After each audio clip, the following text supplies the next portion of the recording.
Bien, chers collègues, je vais vous demander de vous installer, s'il vous plaît.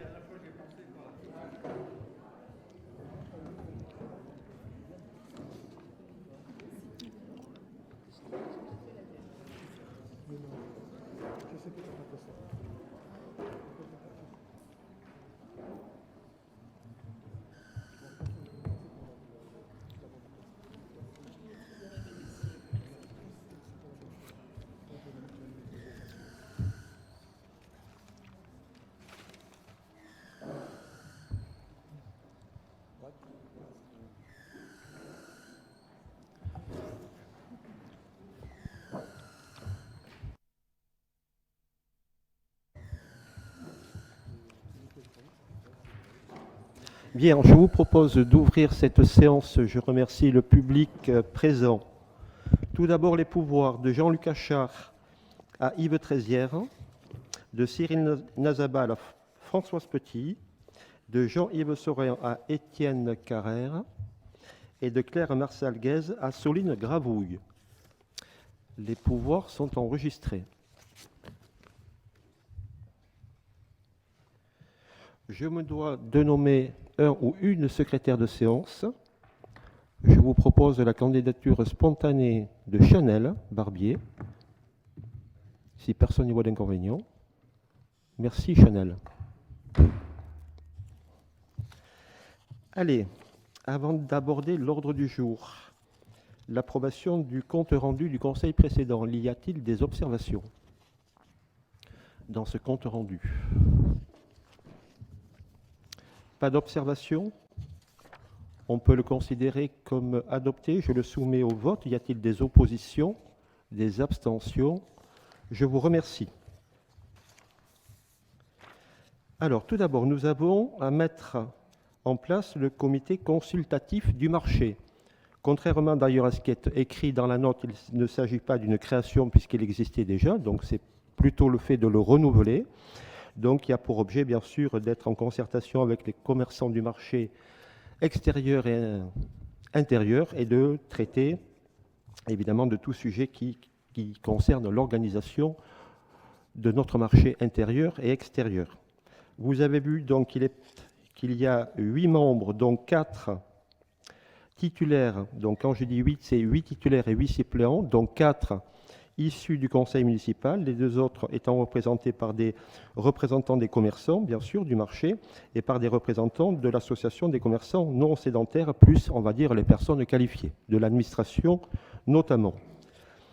S'agissant donc des membres du conseil municipal, donc 4 titulaires et 4 suppléants, je l'ai dit, donc 3 pour le groupe majoritaire et 1 pour le groupe d'opposition. Pour le groupe majoritaire, je vous propose en titulaire Louis Galdos, Claire Marsalguez et Anne Mollet. En suppléant, Françoise Agier, Jean-Yves Saurin, Patrice Trouvé.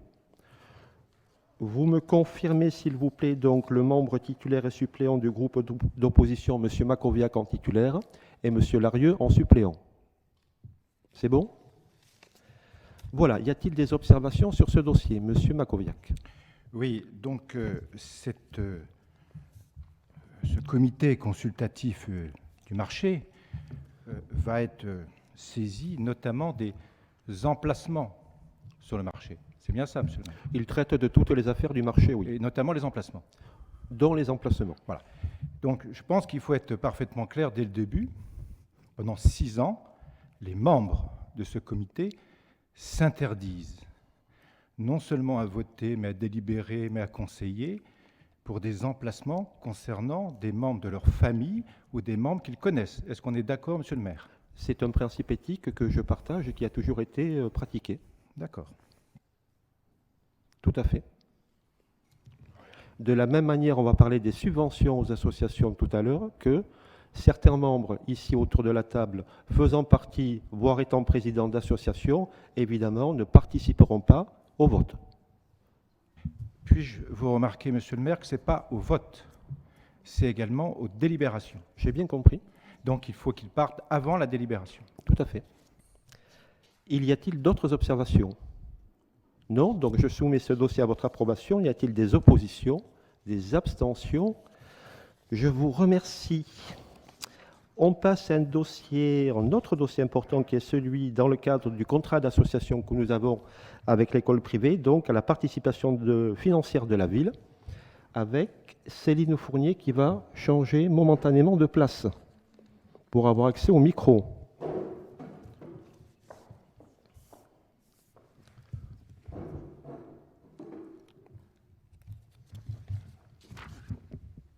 Bonsoir.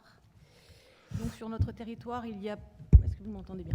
Alors, sur notre territoire, il y a plusieurs lieux d'enseignement, dont l'école élémentaire et préélémentaire Sainte-Marie.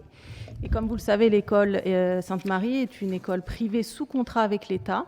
Et par conséquent, la municipalité doit prendre en charge tous les coûts qui sont liés aux élèves cap-bretonnais qui y sont scolarisés. Donc c'est une subvention qui revient tous les ans. Avec une nouveauté cette année, c'est l'obligation de scolarisation des enfants de 3 ans. Et par conséquent, nous devons prendre en charge également, au même titre que l'élémentaire, le coût du fonctionnement lié à la scolarisation de ces petits cap-bretonnais dans l'école. Donc pour rappel, cette subvention, elle reprend l'essentiel des coûts de fonctionnement de l'école et elle permet d'isoler un montant qui correspond au coût d'un élève par an dans l'école. Les services municipaux ont travaillé là-dessus et c'est précisément l'objet du tableau que vous avez dans la délibération. Donc vous voyez assez facilement qu'il y a une différence significative entre les élèves d'élémentaire et de maternelle. C'est notamment lié au fait qu'en maternelle, il y a du personnel supplémentaire, qui sont les ATSEM. Donc en élémentaire, vous avez un coût, si j'arrondis, à l'euro supérieur à 461 € par an et par élève, et en maternelle à 1 391 € pour un enfant en maternelle. Donc c'est essentiellement lié, comme je le disais, au poids des frais de personnel que sont les ATSEM, puisque nous avons fait le choix à Cap-Breton d'avoir une ATSEM par classe. Donc c'est un confort évident pour les enseignants et aussi surtout pour les enfants dans leur apprentissage. Enfin, dernier point sur lequel je rebondis, c'est que cette subvention, elle est arrêtée en fonction d'effectifs. Ces effectifs sont arrêtés au premier jour de la rentrée antérieure, donc c'est-à-dire que là, c'est la rentrée 2019. Et donc nous avions 39 élèves en maternelle et 91 en élémentaire, sur un effectif de 248 élèves, et donc 130 élèves cap-bretonnais, donc sur 248 élèves. Et il y a une partie de ces élèves qui viennent de l'extérieur. Madame de Bessa, qui est donc la directrice de l'école Sainte-Marie, nous a fait savoir qu'aujourd'hui, malgré ces demandes, les autres communes ne participent pas au financement des coûts de l'école. Voilà. Je vous propose donc, de bien vouloir autoriser Monsieur le maire a signé les documents mis en œuvre pour le versement de cette participation et de fixer la participation comme suit pour l'école primaire à 461 € et pour l'école maternelle à 1 391 € qui correspondent donc au coût des enfants dans le public par an et par élève. Voilà. Parfait, merci Céline. Juste peut-être deux précisions avant de vous laisser la parole. De dire que cette contribution donc supplémentaire ou complémentaire, s'agissant de la maternelle, est normalement prise en charge par l'État. C'est ça? C'est tout à fait ça. Bon, ça c'est le premier point. Et bien sûr de préciser que ce dossier a été vu avec Madame la directrice de l'établissement, et vous avez passé un petit moment ensemble pour bien caler les choses avec elle, ce qui est, je crois, bien et tout à fait normal. Voilà. Je souhaitais le préciser. Y a-t-il des observations? Oui, Madame Dufault. Vous m'entendez? Très bien. Oui, Monsieur le maire, vous disiez donc que l'État s'est engagé à compenser cette dépense supplémentaire pour 2020. Est-ce que d'ores et déjà vous connaissez les modalités de réévaluation pour les années à venir ou pas? Alors, l'État s'est engagé à rembourser sans que l'État ne précise la durée ou la période pendant laquelle il le fera. Donc pour l'instant, c'est remboursé. L'année prochaine, peut-être, peut-être pas. D'accord. Et s'agissant de l'autre point, pardon, c'était quoi? Il n'y avait qu'un point. Il y avait qu'un point? Oui. Bon, merci. voilà. Donc, aujourd'hui, on en est là. Mais qu'il est évident de dire, de mon point de vue, que si demain l'État ne remboursait plus, la collectivité, la commune, continuerait d'assurer effectivement le paiement de cette participation, hein, compensée ou pas compensée. Voilà. D'autres points? Non, donc je soumets ce dossier en remerciant Céline à votre approbation. Y a-t-il des oppositions, des abstentions? Je vous remercie. Nous avons également institué une commission donc obligatoire, qui est la commission communale des impôts directs, qui est obligatoire donc dans toutes les collectivités. Alors, vous l'avez vu dans la note de synthèse, le rôle de cette commission qui se réunit une fois par an, c'est essentiellement à 95% de valider une liste de valeurs locatives qui est établie par les services fiscaux, s'agissant bien sûr des nouvelles constructions ou de constructions qui ont fait l'objet de modifications, donc, et auxquelles il convient de donner une nouvelle valeur locative dont vous savez que c'est la base des impositions locales, hein, puisque tout repose sur cette définition de la valeur locative. Nous concernant, puisque nous sommes plus de 2000 habitants, donc cette commission est constituée de 8 titulaires et de 8 suppléants, contribuables cabretonnais. Nous avons à présenter à l'administration une liste en nombre double, c'est-à-dire non pas 8 et 8, 8 titulaires et 8 suppléants, mais 16 titulaires et 16 suppléants. Et in fine, c'est le directeur régional ou départemental des finances publiques qui établit la liste définitive. Il y aura donc un retour qui sera fait. Vous avez ici la liste que nous vous proposons, donc de 16, donc je l'ai dit, 16 titulaires et 16 suppléants, et à la sortie, donc, nous aurons fixé par l'administration, donc, nos 8 commissaires, donc titulaires et suppléants. Je ne sais pas si j'ai été clair. Oui? C'est bon? Voilà. Donc, je soumets ce dossier à votre... Oui, Monsieur Mackowiak. Alors, première question, est-ce que c'est le directeur des finances publiques départementales ou régionales qui statue? La loi ne l'indique pas, mais les deux. Est-ce que vous avez une connaissance précise là-dessus? Départementale. Vous avez la certitude. Très bien. Sur le deuxième point, vous savez que pour être membre de cette commission, il y a des conditions. Vous les avez indiquées. Il n'y a, je veux dire, pas beaucoup d'exigences, puisque le casier judiciaire n'est pas demandé. Simplement, sont exclues les personnes qui ont été condamnées fiscalement à des redressements. Mais au-delà de ça, puisque ce n'est pas de cela qu'il s'agit, cette proposition, puisque ce n'est qu'une proposition que vous faites à ce Conseil, je voudrais 2 modifications. Et par conséquent, je vous enverrai un courrier sur les 2 modifications que je vais vous proposer. Je vous écoute. Je ne vais pas me donner les noms. D'accord. Je vais vous écrire, vous comprendrez parfaitement pourquoi je demande ces 2 modifications. La simple difficulté que j'ai en étudiant ces textes, c'est que vous devez présenter cette commission au directeur donc, départemental dans les 2 mois. Oui, c'est ça. Et donc, on n'y est plus. 2 mois d'élection. Donc je pense que les délais ont été rallongés, mais peu importe. Je vous écrirai rapidement dans la semaine en vous proposant 2 modifications et en attirant votre attention sur ce problème de délai, c'est tout. Très bien. Dont acte, M. Mackowiak, je vous invite effectivement à le faire le plus rapidement possible. Et selon la pertinence des remarques que vous me ferez... Elles le seront. Elles le seront, je n'en doute pas, bien sûr. Donc... D'accord. Alors, pour précision, les 2 mois que vous évoquiez, c'est 2 mois à compter de l'installation du conseil municipal. À compter de l'installation donc du premier conseil municipal. Donc, nous sommes toujours dans les délais. Mais je ne doute pas qu'il... Ça va passer vite. Voilà, mais je ne doute pas qu'il y ait quand même une marge de tolérance cette année, de la part des services. Très bien. Alors, je soumets donc ce dossier au vote du Conseil. Y a-t-il des oppositions? 7 oppositions, des abstentions. Je vous remercie.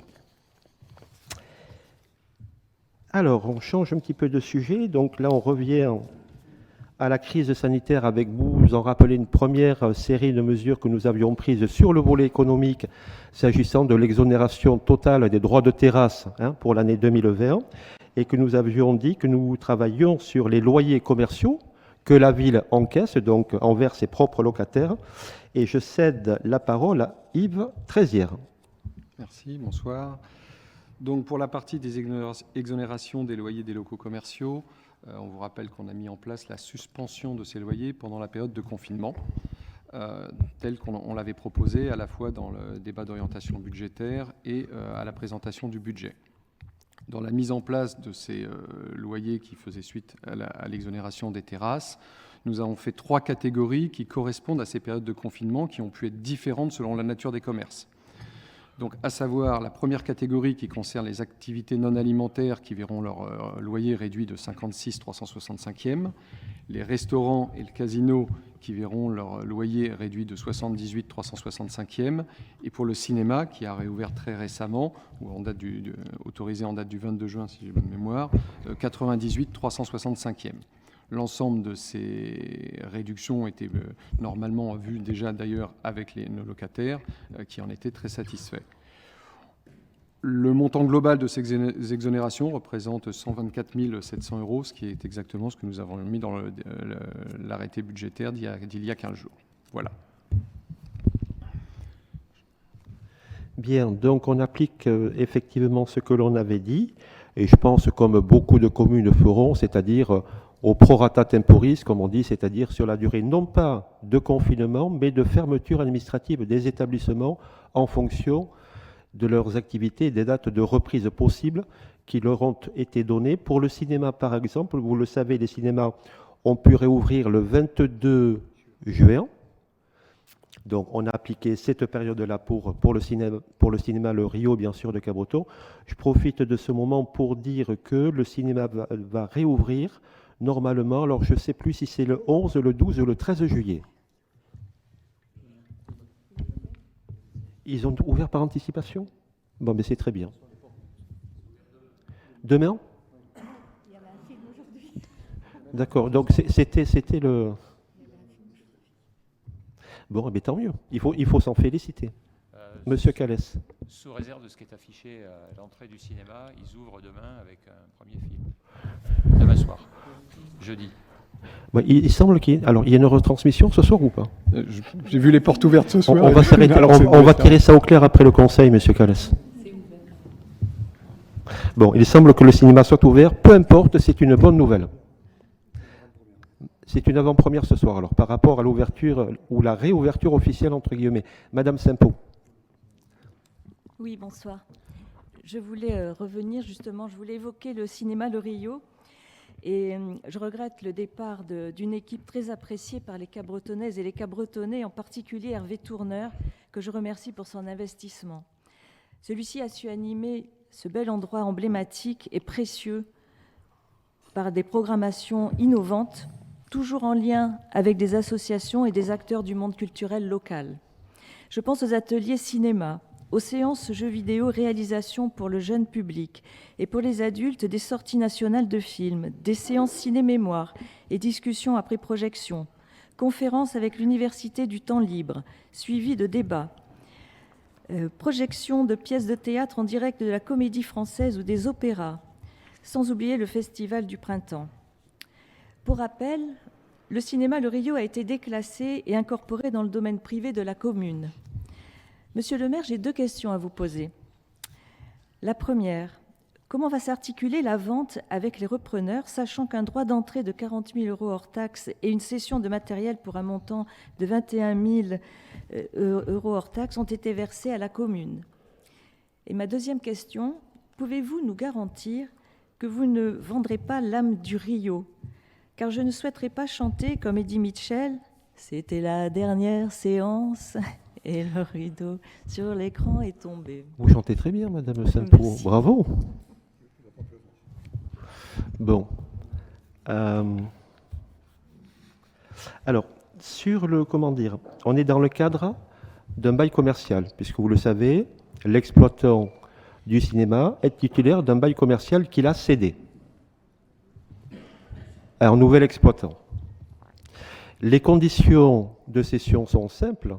Le nouvel exploitant, le nouveau titulaire du bail, reprend les droits et les obligations du précédent. C'est aussi simple que ça.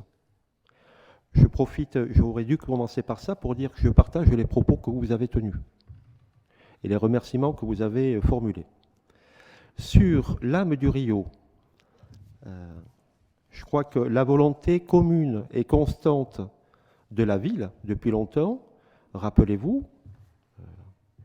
la ville avait fait un choix qui était effectivement de racheter les murs du Rio pour qu'un cinéma puisse perdurer à Cabreton.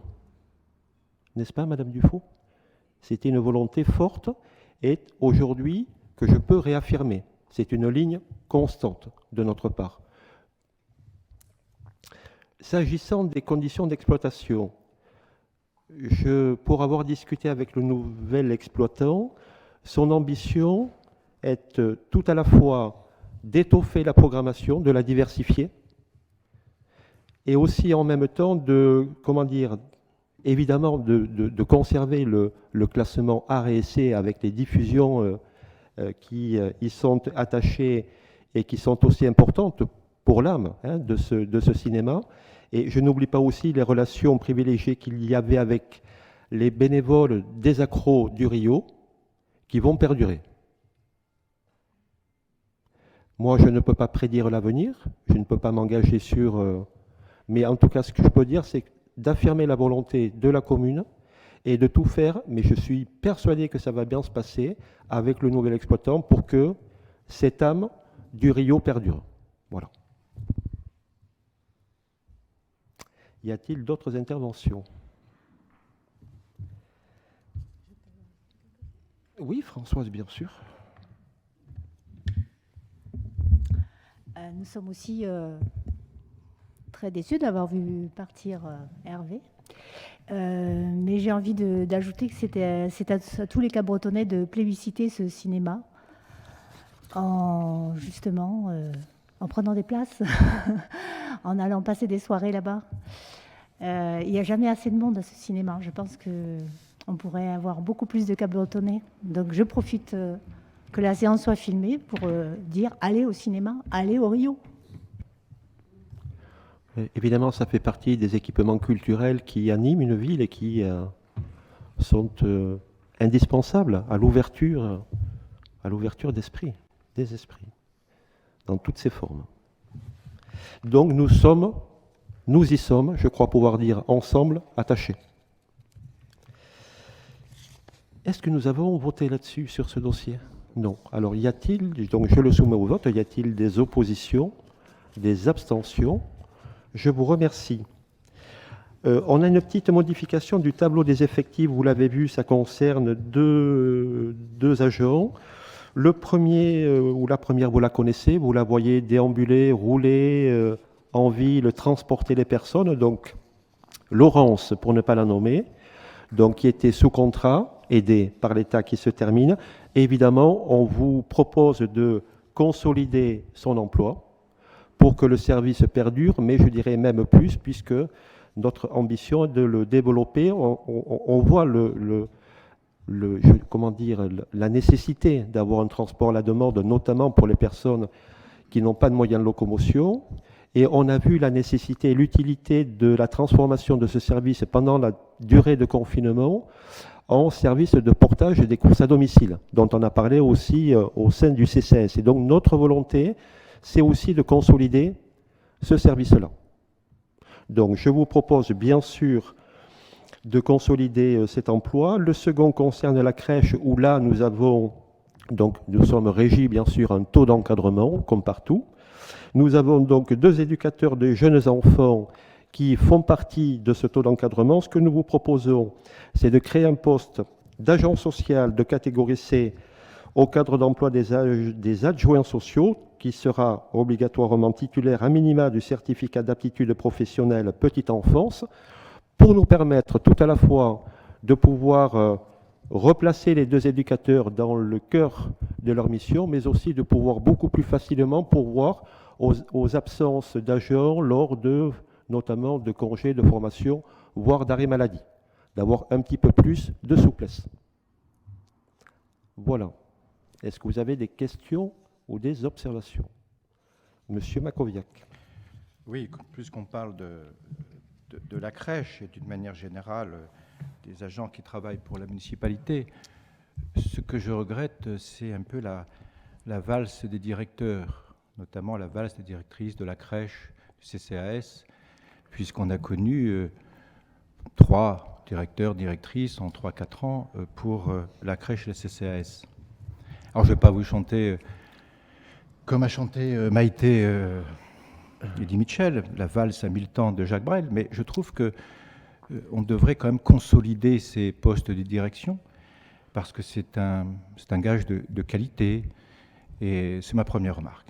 Et puis ma deuxième remarque, j'en profite de parler de ces tableaux des effectifs, c'est que nous sommes très attachés à la promotion interne des agents, c'est-à-dire faire en sorte que ceux qui sont sur place, qui commencent leur carrière à Cabreton, puissent évoluer sur place. Et que lorsque on peut faire en sorte qu'un Cabretonais qui a commencé sa carrière à Cabreton puisse avoir des postes de responsabilité, je pense que c'est une bonne chose pour la ville. Voilà les 2 remarques que je voulais vous soumettre. Très bien, merci. Sur les postes de direction, c'est un exercice. Je partage le point de vue qui consiste à dire qu'un poste de direction pour une collectivité et la bonne marche et le bon fonctionnement d'une collectivité, c'est quelque chose de très important. Il faut qu'on ait, un encadrement supérieur de haut niveau. C'est absolument essentiel parce que derrière, il y a beaucoup de services à faire fonctionner et des agents. Donc c'est un exercice difficile. C'est la raison pour laquelle dans les recrutements futurs de ces postes-là, de direction, c'est-à-dire chargés de gérer et d'animer toute une filière administrative, je crois que, pour ne pas se tromper, parce que c'est un métier, je crois que nous avons tout intérêt à faire appel à un cabinet spécialisé. Recruter quelqu'un, c'est difficile. Moi, personnellement, je n'ai pas les compétences pour. Peut-être qu'autour de cette table, il y en a qui les ont. Mais c'est quelque chose de difficile, surtout quand vous avez parfois, dans un premier temps, 40, 50 candidatures. Donc on fait un premier tri, on en retient quelques-uns, mais même là, c'est compliqué. Même là, c'est difficile. Donc je crois que ça, c'est une mesure de sécurité que nous avons à prendre, et c'est ce que nous ferons, de toute façon. Sur la promotion interne des agents, c'est-à-dire de privilégier les agents qui sont sur place pour les faire avancer, évoluer dans leur parcours de carrière, oui, bien sûr que je partage ce point de vue, mais non seulement je le partage, mais en plus nous l'appliquons depuis longtemps. C'est-à-dire que chaque fois qu'il y a un poste à pourvoir, ce poste est ouvert en interne. En interne, d'abord en interne. Et nous voyons si les personnes qui sont là peuvent effectivement, si elles ont le niveau de qualification suffisant et adapté au profil du poste, eh bien nous privilégions les candidatures internes. Si ce n'est pas le cas, nous ouvrons en externe. Et ça, on l'a fait plusieurs fois. Alors là aussi, c'est pareil, c'est un petit peu, l'idée qui est la nôtre, c'est qu'il faut récompenser les agents qui, effectivement, ont fait des efforts, et y compris de formation. Donc ça renvoie aussi à un problème plus large, qui est celui de la formation et de la montée en compétence des agents, qui renvoie lui-même à ce que je disais précédemment par rapport aux postes de direction, qui sont évidemment aussi fondamentaux pour la gestion, la formation et la montée en compétence des équipes et des agents qui travaillent pour la collectivité. Donc c'est un tout. Monsieur Mackowiak. Oui, ce que vous nous dites, c'est que il y a eu un problème. Là, pour 2 postes, la crèche et le CCAS, il y a eu un problème ces dernières années, puisque ça a changé pratiquement chaque année. Bon, vous nous dites, on va maintenant faire mieux, puisqu'on va faire appel à un cabinet spécialisé. Combien ça va coûter? C'est la première question. Combien ce cabinet spécialisé va coûter? Bon. Peut-être que c'est une solution, on va réfléchir, puisque c'est ce que vous nous proposez. Ce qui est certain, c'est que lorsqu'on s'engage à recruter un poste de direction, normalement, dans la fonction publique territoriale, fonction publique tout court, etc., c'est 3-4 ans. Donc quand c'est 1 an, sauf le directeur de cabinet qui suit le maire, n'est-ce pas? Bon. Mais sinon les autres, il faut quand même une certaine durée. Vous êtes d'accord avec moi que si on fait correctement le recrutement, c'est un recrutement qui doit permettre à un directeur de rester 3-4 ans, peut-être davantage d'ailleurs s'il satisfait tout le monde. Mais lorsqu'on voit des directeurs rester 1 an, c'est quand même, ça interpelle, quoi, vraiment. Alors, je ne dirais pas, moi, qu'il y a des erreurs. Je n'irai pas jusque-là, parce que ce serait quelque part, je ne dirais pas porter atteinte aux personnes auxquelles vous pensez, auxquelles je pense aussi, mais effectivement, on a fait peut-être le constat à un moment donné que le profil n'était pas adapté. Et c'est la raison pour laquelle je crois, et même s'il faut effectivement, mettre un petit peu d'argent sur la table, en passant par un cabinet dont c'est le métier, qui a l'expertise, qui a l'expérience, d'avoir, je ne dirais pas la garantie, parce qu'on ne l'a jamais, mais en tout cas de bien meilleures garanties, d'avoir les bonnes personnes au bon poste, des postes stratégiques, je l'ai dit, et que oui, moi je préfère mettre un petit peu d'argent sur la table, même si ça coûte un peu au départ, et ne pas se tromper, en considérant que vous dites 2-3 ans, c'est plus souvent la durée du mandat à minima, voire même plus sur certaines fonctions. J'ai dit 3-4 ans, ça peut effectivement, comme j'ai dit, ça peut être davantage. Je n'ai pas dit qu'il y avait eu des erreurs sur les personnes, parce que j'en connais de très grande qualité, qui sont restés qu'1 an à la direction, 1 an et demi, vraiment, de très très grande qualité. Bon, après, il y a peut-être un problème de relations humaines à gérer, vraisemblablement, et peut-être que, j'allais dire que le cabinet spécialisé devrait étudier l'ensemble du dispositif municipal et pas uniquement recruter un directeur selon des critères prédéterminés. La question est la suivante. Concrètement, combien ça va nous coûter? C'est ça, je veux dire, ce cabinet spécialisé, vous nous sortez ça, peut-être que vous avez raison, hein, je ne sais pas. En tout cas, le fait que vous me répondiez que vous trouvez une solution, c'est qu'il y avait eu au minimum une question. Voilà. Mais encore une fois, peut-être que au lieu de changer parfois de directeur, il faudrait peut-être avoir une vraie réflexion sur les relations humaines dans une collectivité territoriale, dans une municipalité. C'est ça que je voulais vous faire remarquer aussi. Mais je crois qu'on est à peu près, tout n'est pas parfait à Cabreton, mais je pense qu'il y a beaucoup de communes qui peuvent aussi s'inspirer de ce que nous faisons et de la politique menée depuis longtemps à Cabreton, politique sociale, politique qui consiste de plus en plus aujourd'hui, comme partout, comme dans toutes les collectivités, à avoir un niveau de qualification, de professionnalisation de plus en plus élevé. C'est toujours, et je l'ai dit, notre ambition, c'est de faire monter les gens. Et pour faire monter les gens, je persiste à dire qu'il nous faut des directeurs qui aient la carrure et la stature. Voilà, parce que c'est eux aussi qui constituent l'armature de l'organigramme global de la commune. Pour ce qui concerne le coût, je ne sais pas, puisqu'on n'a rien lancé pour l'instant. Quand je dis ça, ça ne veut pas dire que tous les recrutements seront faits par voie de cabinet. Ce n'est pas ce que j'ai dit. Ce n'est pas ce que j'ai dit. Mais certains qui soient fléchés. Et donc, je ne sais pas, puisque on n'est pas encore, on n'a pas lancé le mouvement. Voilà. Mais, en toute transparence, puisqu'il est évident de dire que sur certains postes, nous ferons ça, évidemment, je donnerai l'information du coût au conseil municipal, bien sûr.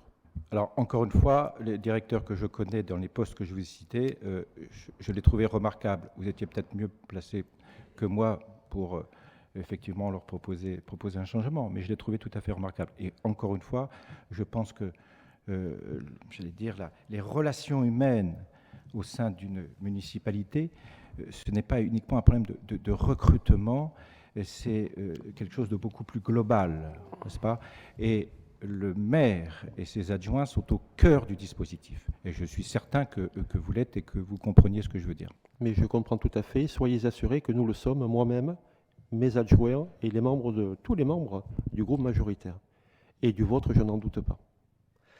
Voilà. Donc, je vous propose de délibérer sur ce dossier. Monsieur Calès.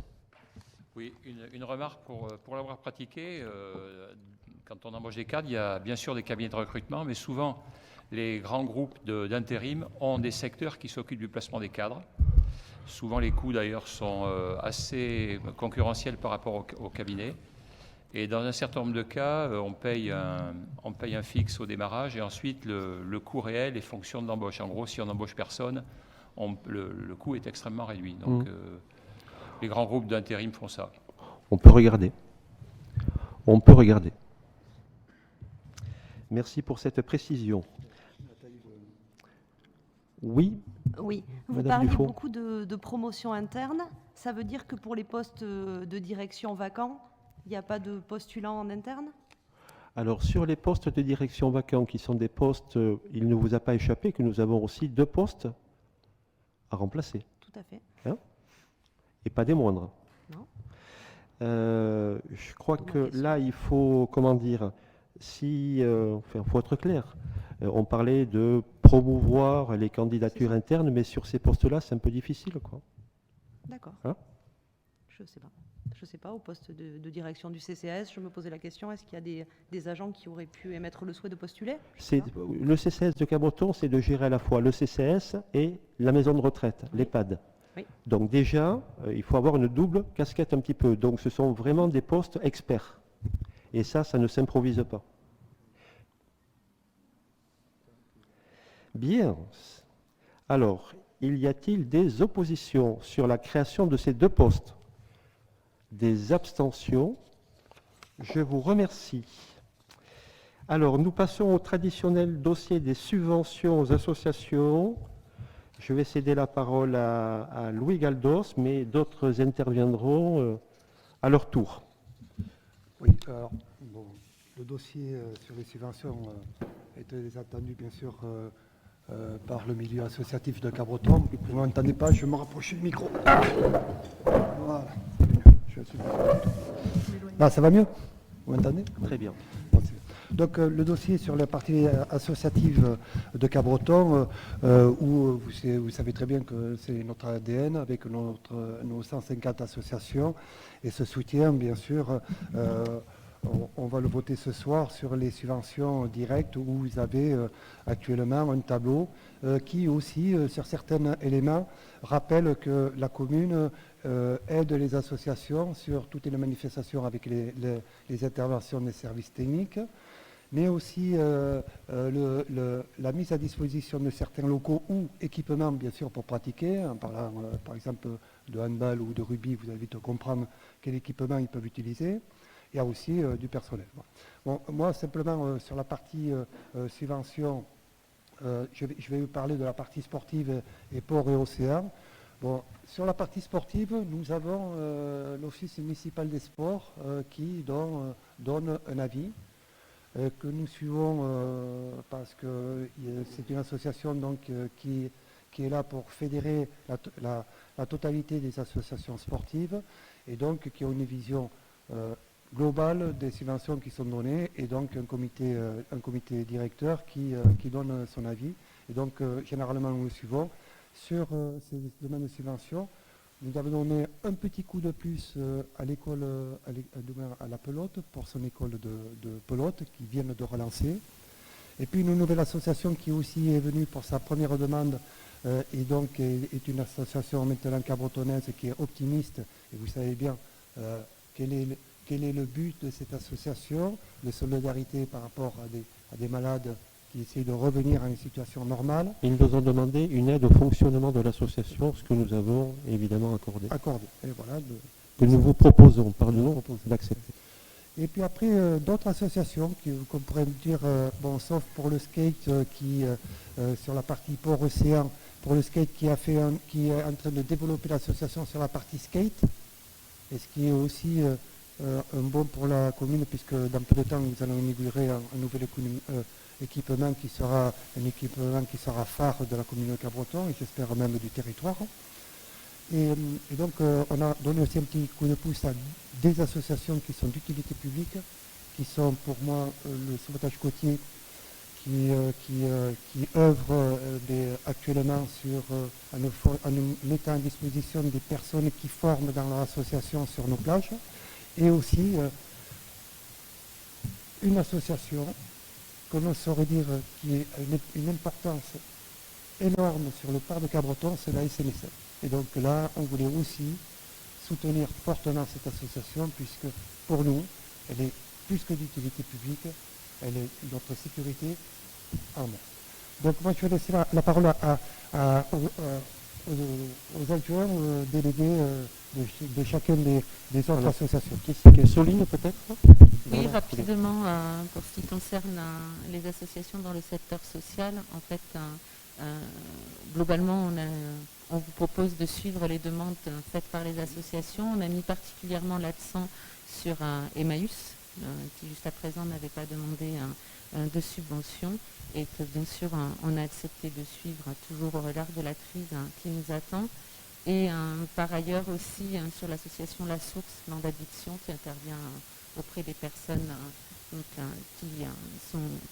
qui ont des addictions et qui les accompagne sur le territoire. Donc un peu des accents un peu plus ciblés sur ces associations-là cette année, mais sinon globalement, voilà, on a décidé de suivre, si vous voulez bien, l'ensemble des demandes.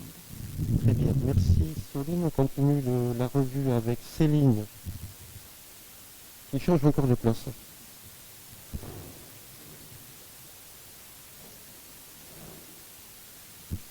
Alors je vais être assez brève parce que finalement dans les vies scolaires enseignement il y a peu d'associations. Ce qu'on peut dire c'est que globalement les subventions sont stables, les demandes aussi. On accède la plupart du temps aux demandes qui ont été faites qui sont celles de l'année 2019.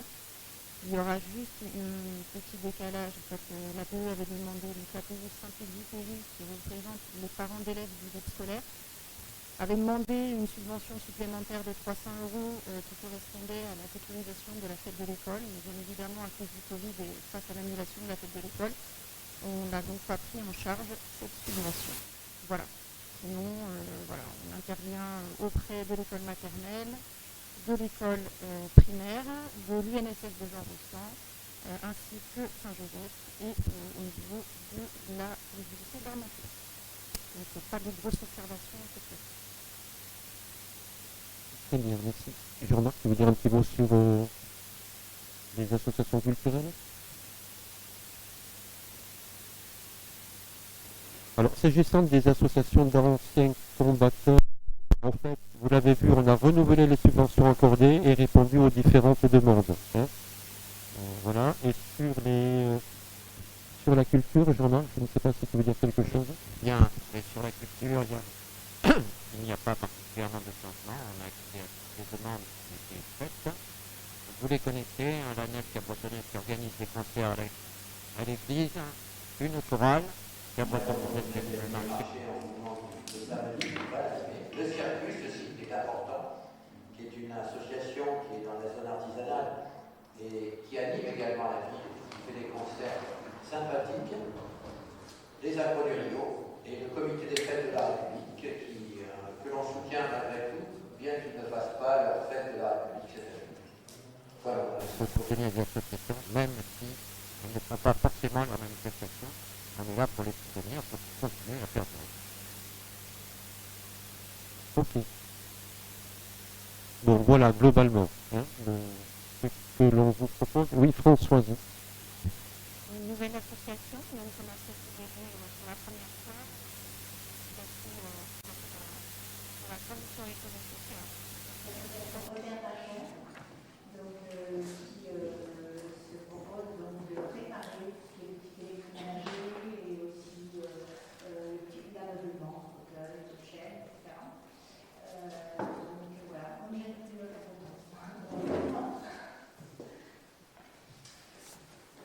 Bien, voilà, rapidement, on a fait le tour. Est-ce que vous avez des observations, Monsieur Larue?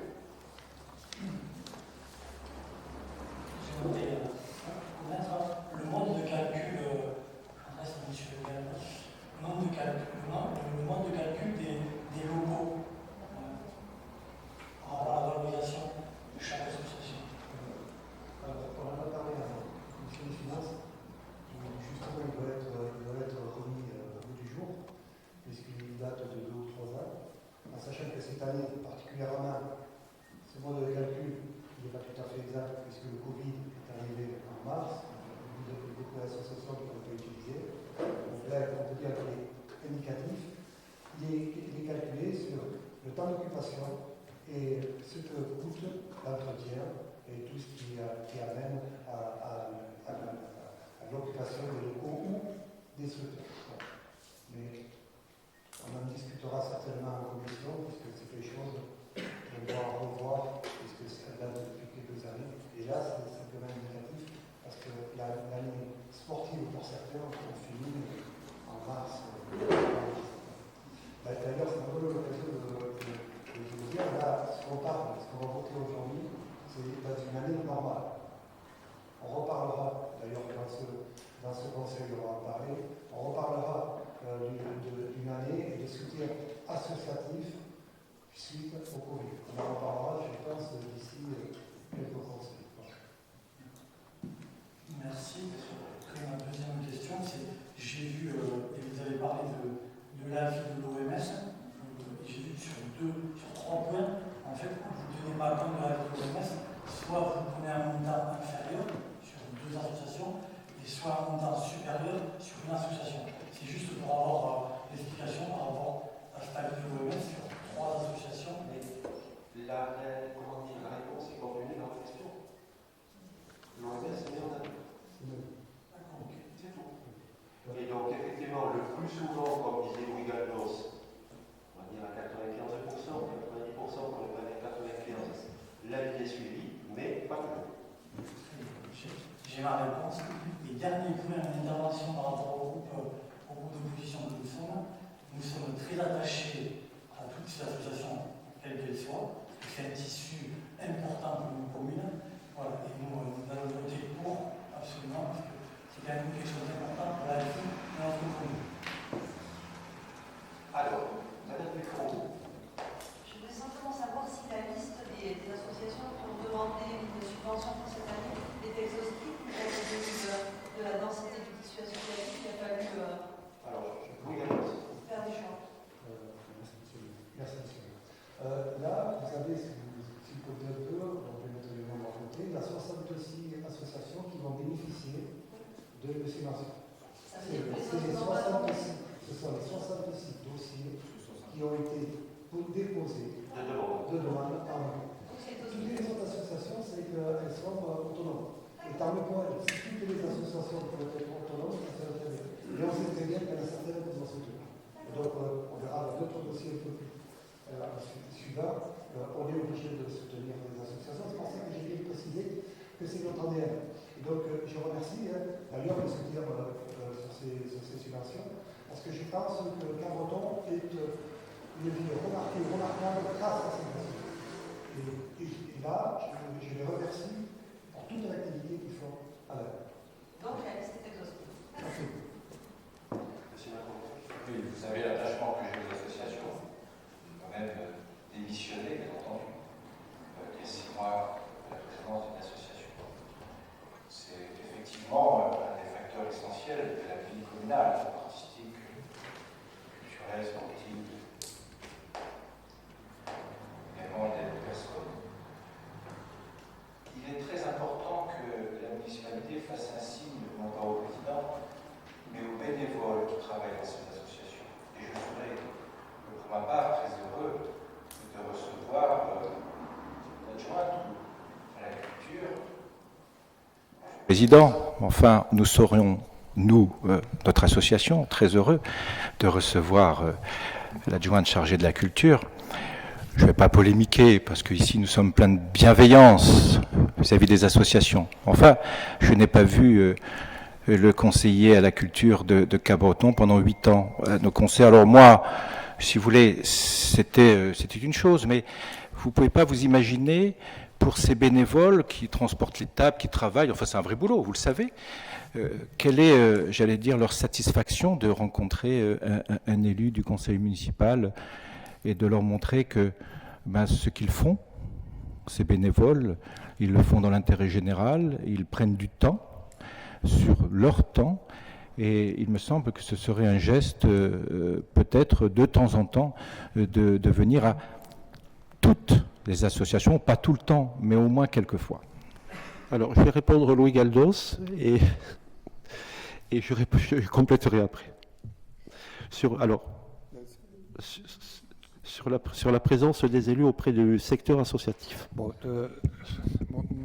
je ne vais pas vous en parler longtemps. Moi, c'est C'est exactement pourquoi vous m'avez nommé. Donc, en réalité, c'est soutenir les associations et être présent avec eux, les aider, porter leurs projets, leur animation. Et ça, c'est ce qu'on fait quotidiennement quand ça se passe bien, quand ça se passe moins bien, pour les aider, justement, parce que le milieu associatif, souvent, il se tient sur 5 doigts de la main.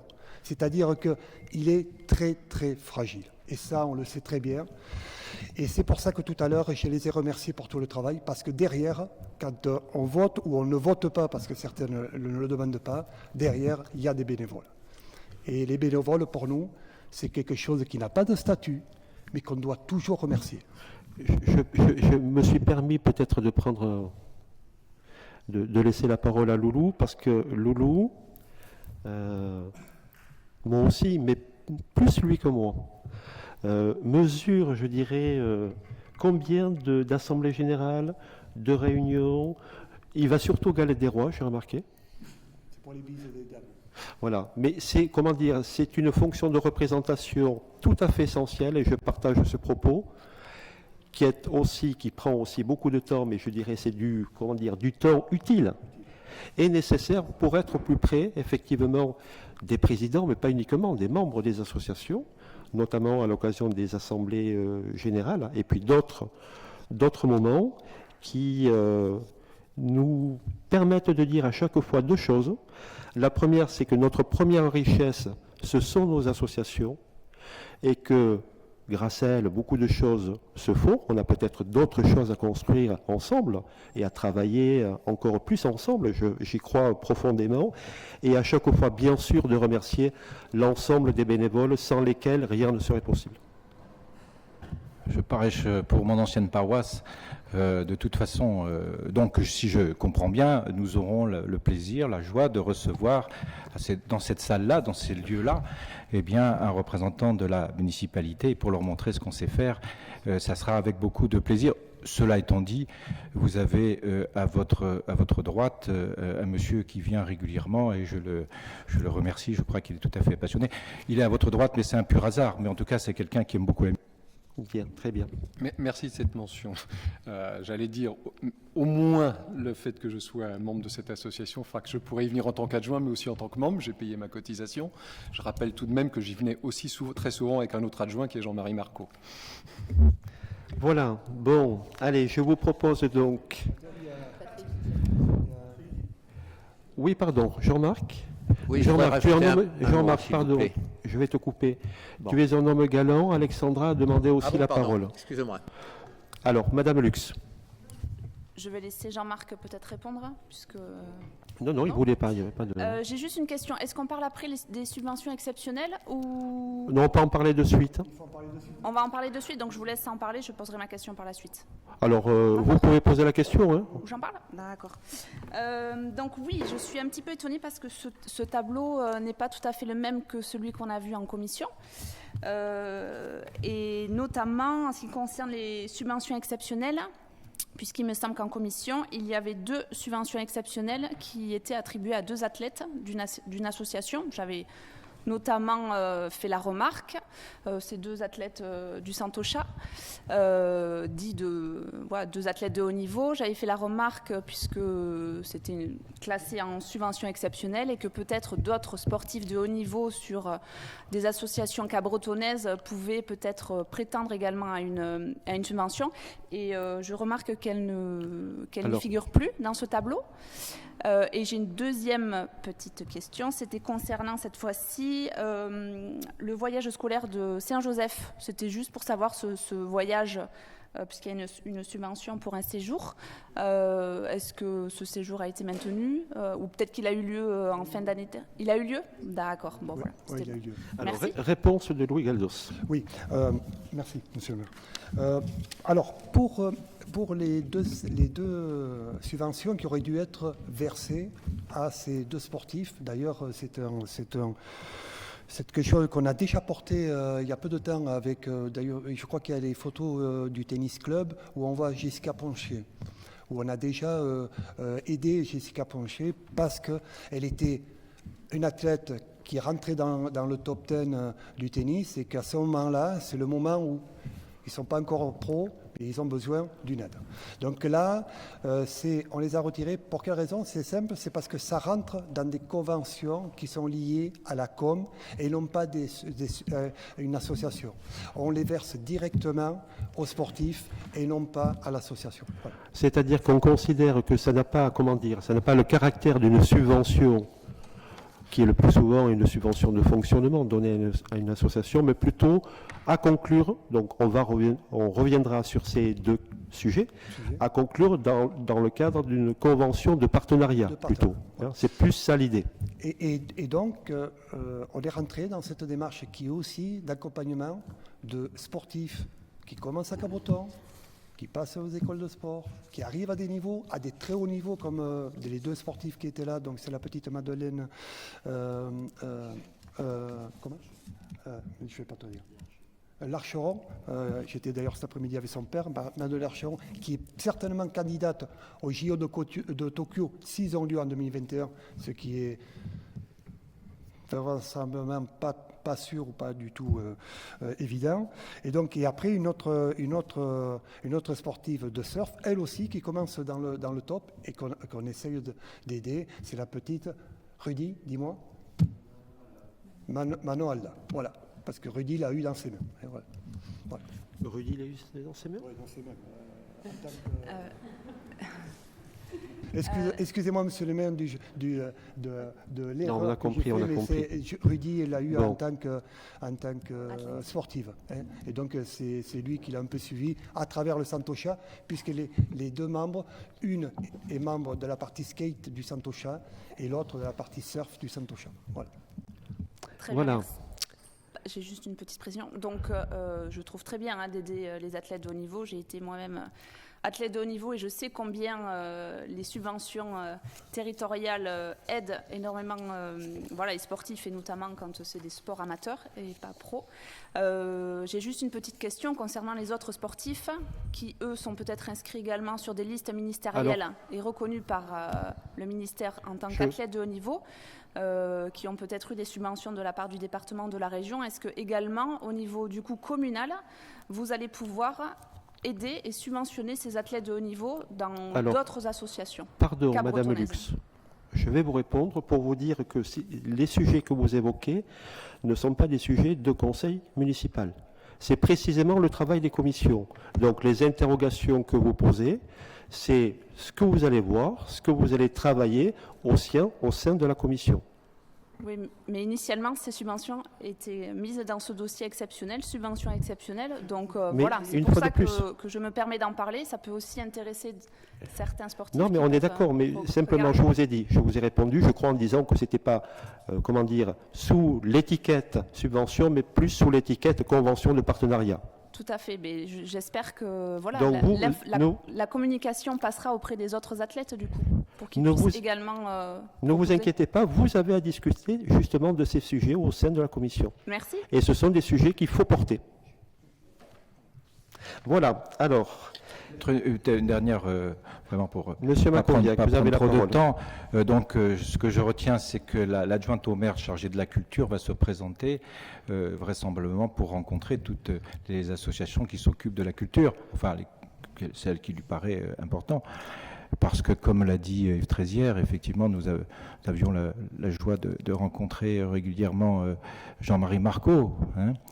Mais comme il était chargé de l'urbanisme, on pensait tous qu'il allait refaire la salle municipale pour en faire une salle de spectacle. Mais c'était pas ça, en fin de compte. Donc, ce qui va être seront très heureux, certainement. En tout cas, l'actuel président qui m'a succédé sera très heureux de vous recevoir et puis de vous expliquer tout ce qui est fait à Cabreton dans ce domaine-là. Mais je ne voudrais pas monopoliser la parole sur une association qui, effectivement, me tient à cœur. Pourtant, vous l'avez fait 3 fois. Monsieur Macloviac, je me permets de répondre. Madame Soline Gravouille, vous avez la parole. Merci, Monsieur le maire. Ayant les pouvoirs de Madame Marsal Guez, et elle nous regarde ce soir, elle s'excuse de ne pas être présente, mais elle m'a envoyé un message pour vous dire qu'elle se fera un immense plaisir de venir rencontrer le président de cette association. Bien. J'ai bien fait de poser les questions, Monsieur le maire. Vous voyez, on a même les réponses aujourd'hui. Très bien. Alors, non, mais on va clore le... Jean-Marc, oui, pardon, excusez-moi, tu avais demandé la parole tout à l'heure. Oui, merci, monsieur le maire. Juste une petite réponse à monsieur Makoviak, parce qu'en tant qu'ancien délégué à la culture, vous avez fait passer mon numéro de téléphone et je vous rappelle aussi que lorsque vous tenez des assemblées générales, toutes les associations auxquelles je suis venu, aux assemblées générales, comme la plupart des conseillers municipaux, nous n'avons pas reçu, ou moi, d'invitation à votre assemblée générale. Donc vous dites qu'on ne vous a pas contacté, mais vous non plus, vous n'avez pas forcément cherché. Bon, écoutez, je crois qu'on ne va pas lancer le débat là-dessus. Voilà, on dira simplement qu'il peut aussi arriver, mais je suis bien persuadé qu'il s'agit d'oubli, que nous n'ayons pas d'invitation. Ça peut arriver. Voilà. Je vous précise tout de suite qu'il n'y a pas d'invitation. Nous, hein, tout le monde règle son entrée. Je veux dire, Non, mais on parlait des assemblées générales. Hein, on parlait des assemblées et pas des soirées que vous organisez. Bien, alors, je vous propose de délibérer sur ces subventions. Y a-t-il des oppositions? Monsieur le maire, Alors, pardon, oui, excusez-moi, je l'ai dit tout à l'heure, il y a plusieurs personnes qui ne souhaitent pas participer au vote. Alors, quelles sont les non-participations? Donc, il faut les noter, s'il vous plaît. Armelle Barbe, Françoise Petit, Yves Gineste, Céline Fournier, et c'est tout. Y a-t-il des oppositions? Non, il n'y a pas d'opposition, mais pour la pureté des principes, je vous le dis, c'est pas grave. On est entre nous, il n'y a pas de difficulté. Monsieur Makoviak, pardon, vous m'interrompez alors que je suis en train de faire procéder au vote. Ayez, s'il vous plaît, l'amabilité d'attendre que le vote soit établi, je vous redonnerai la parole. C'est là-dessus que je voulais vous interpeller. Ils ne peuvent pas assister au vote. Ils ne pouvaient d'ailleurs pas assister aux délibérations. Peu importe, c'est du juridisme. Non, mais un jour, ça peut effectivement revenir à la surface et mettre des personnes en difficulté. Donc, je vous le répète, ils ne peuvent pas assister aux délibérations, ils ne peuvent pas assister au vote. Peu importe. Bon, il n'y a pas de difficulté, mais je vous le dis, je vous explique des réponses parlementaires à des questions de maire. Voilà. Je ne partage pas votre avis au point de vue. Les personnes concernées, bien sûr, on a aussi, les avis de la CRC, ne peuvent pas, normalement, participer au débat et participer au vote. Mais rien ne les empêche d'assister aux échanges qui ont lieu, sans intervenir. Voilà. Bien, je ne sais pas si on va arriver à voter les subventions cette année. Alors, sur les subventions, donc des non-participations qui ont été notées, si vous voulez bien relever la main, s'il vous plaît. Je les ai citées. Des oppositions, des abstentions. Je vous remercie pour cette belle unanimité. Alors, je complète, je vous enverrai des textes pour que ce soit pour l'année prochaine bien clair pour vous sur cette obligation de ne pas participer aux délibérations et avec une obligation de sortir. Mais c'est bon, on va s'arrêter là, mais je vous enverrai les réponses parlementaires à ces questions précises et ça sera clair pour tout le monde. Très bien. Alors, on continue dans le cadre des subventions. Donc, je l'avais annoncé au conseil précédent. Nous avons effectivement aussi à soutenir, et je dirais particulièrement, nos associations caritatives. Et je cède la parole à Soline Gravouille. Merci, monsieur le maire. Donc effectivement, dès notre installation, suite à la crise du Covid, j'ai souhaité rencontrer très vite les associations solidaires pour faire le point avec elles de ce qui s'est passé pendant la crise.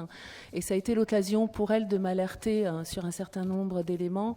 Le premier d'entre eux est qu'elles ont été sollicitées très massivement en fait par l'ensemble des partenaires du territoire et elles ont accueilli toutes les personnes vulnérables et qui étaient dans le besoin sans aucune condition. Ce qui a entraîné en fait une augmentation des distributions et donc des stocks qui se sont beaucoup vidés pour elles. Un autre souci qu'elles ont rencontré, c'est le fait que beaucoup de leurs bénévoles sont des personnes à risque.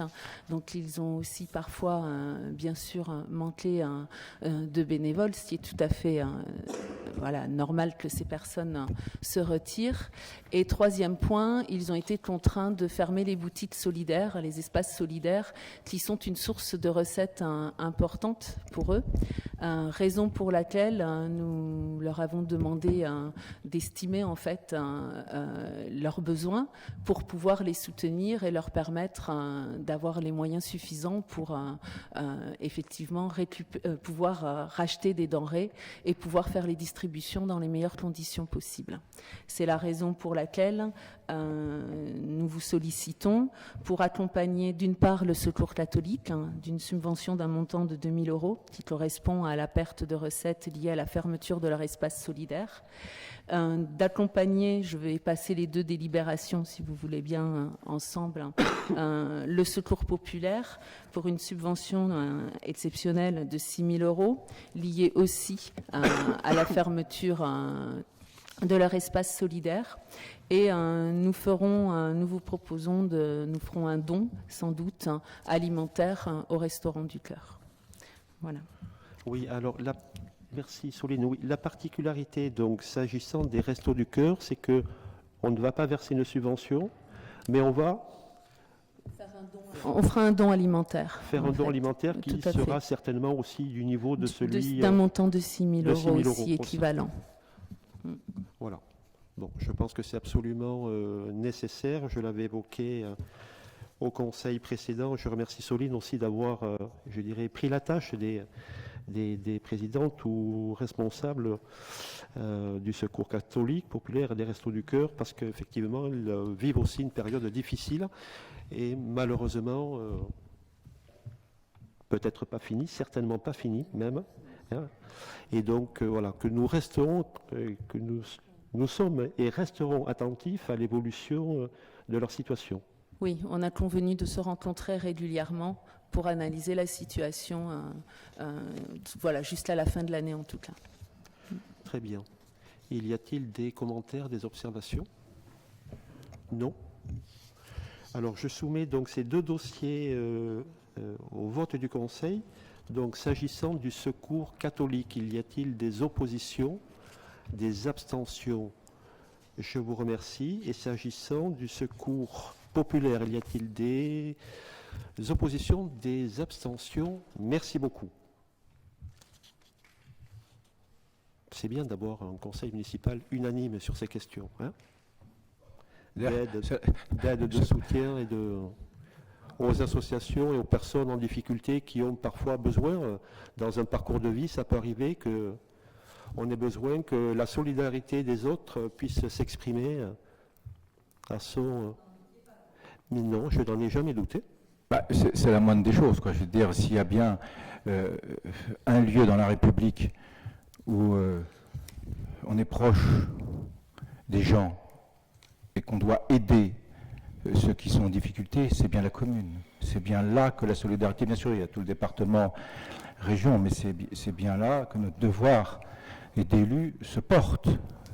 Et par conséquent, ce n'est pas un exploit que d'avoir une unanimité sur cette question-là, et vous l'aurez toujours sur ces questions-là. Parfait. Donc, merci à Soline. Donc, à suivre. Hein, voilà. Alors, on revient donc sur les associations.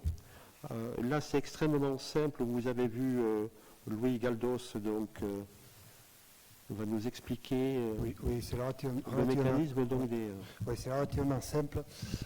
Réglementairement, quand on dépasse une aide directe ou indirecte, ou les deux associés, de 23 000 €, on est dans l'obligation d'avoir une convention d'objectifs et de moyens avec l'association. Donc on retrouve dans ces cas-là 9 associations, mais c'est souvent par la mise à disposition de locaux ou d'équipements. Et donc on y retrouve dans ces 9 conventions, on y retrouve le rugby, le foot, on y retrouve le handball, la pelote, l'athlétisme, le sauvetage côtier, l'école de cirque, l'office municipal des sports et le Santocha Cabreton Surf Club.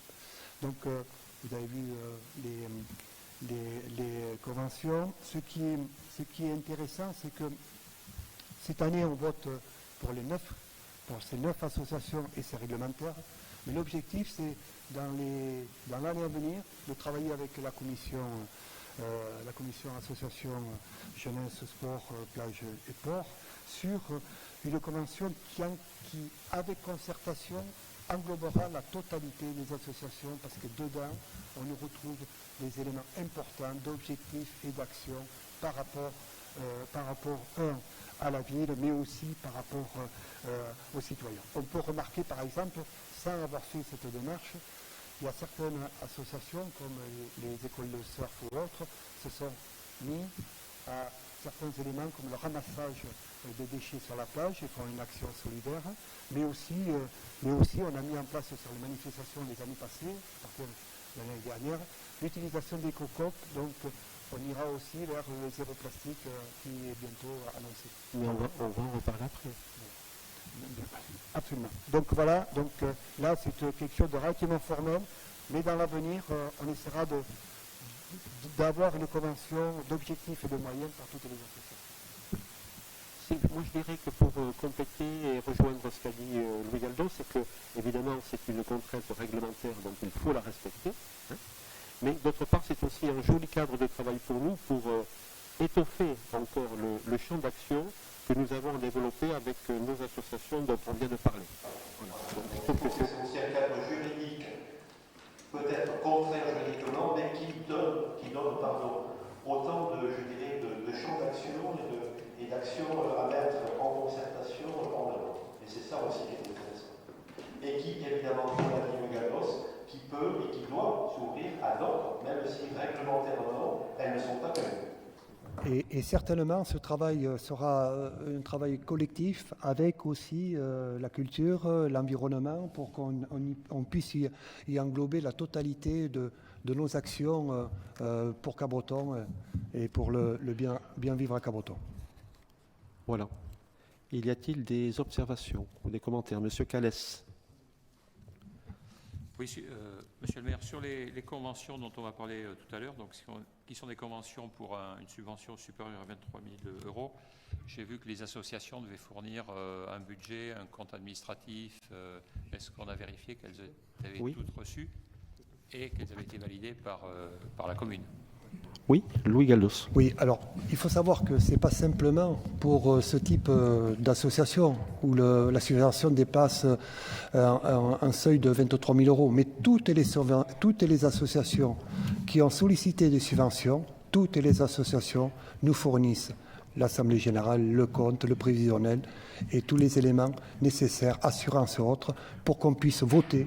Et d'ailleurs, je pense, je ne sais pas si vous l'avez lu, mais je vous ferai passer, mais c'est en ligne sur notre site. Donc, une demande de subvention, vous trouverez tous les éléments qu'on demande à l'associatif. Donc, celle-là et les autres aussi les ont fournis. Spécifiquement des 9 dont on parle, puisque oui, c'est vraiment une remise d'un budget compte administratif. Oui, mais au-delà des 9, monsieur Calès, toutes les associations qui demandent une subvention, quel que soit le montant, un dossier à compléter qui leur est fourni avec les documents et notamment les documents comptables et budgétaires. Merci.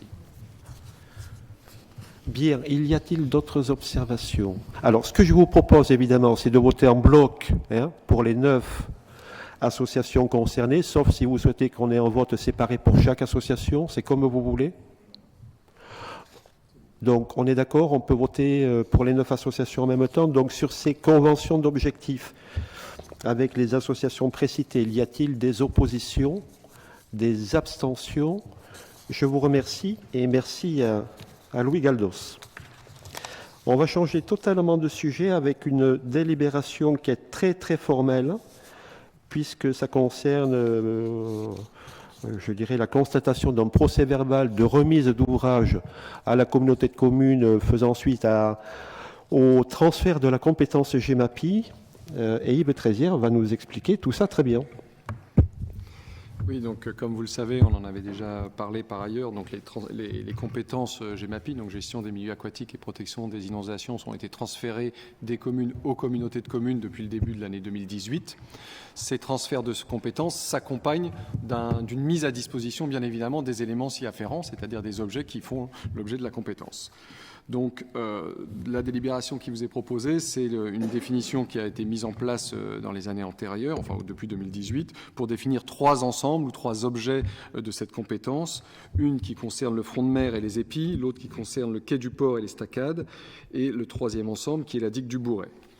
À chaque fois que sont faites ces conventions, il y a un état des lieux en fait, qui est fait par la communauté de communes pour la prise en charge, et puis ensuite vont être dirigés dans le cadre de la compétence 2 types de travaux, soit des travaux d'entretien de maintenance courante, qui sont listés en petite partie dans la convention, soit des travaux de réfection, de rénovation ou de reconstruction quand cela est nécessaire.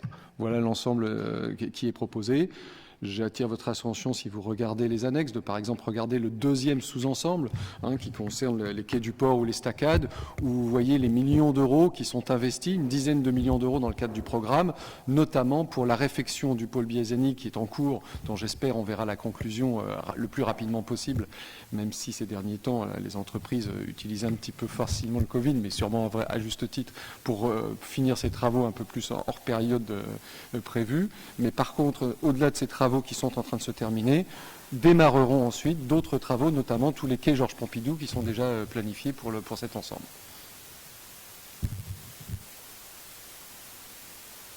Merci Yves. Monsieur qui? Monsieur Macovia. Est-ce qu'on a un planning plus précis de ces travaux? Oui. Jean-Luc Achard n'est pas là ce soir, mais dans la première commission urbanisme, on a déjà revu en fait les PPI. À l'intérieur de ce PPI, il y a la stratégie littorale et les compétences GEMAPI. Et on a un tableau qui s'écoule, dans un premier temps, de 2018 jusqu'à 2027, déjà de prévisionnel, avec les sous-ensembles qui sont cadrés selon des blocs d'années qui, aujourd'hui, comme on vous l'avait expliqué, concernent dans un premier temps la stratégie 2018-2021. Et ensuite, avec cette nouvelle mandature et la nouvelle plan, on fixera les plans 2021-2027, mais qui sont déjà listés, réidentifiés et prévalorisés. Tableau, je sais pas si vous... Oui, en commission d'urbanisme, on pourrait revoir des tableaux. Monsieur Schneider, je crois. Oui.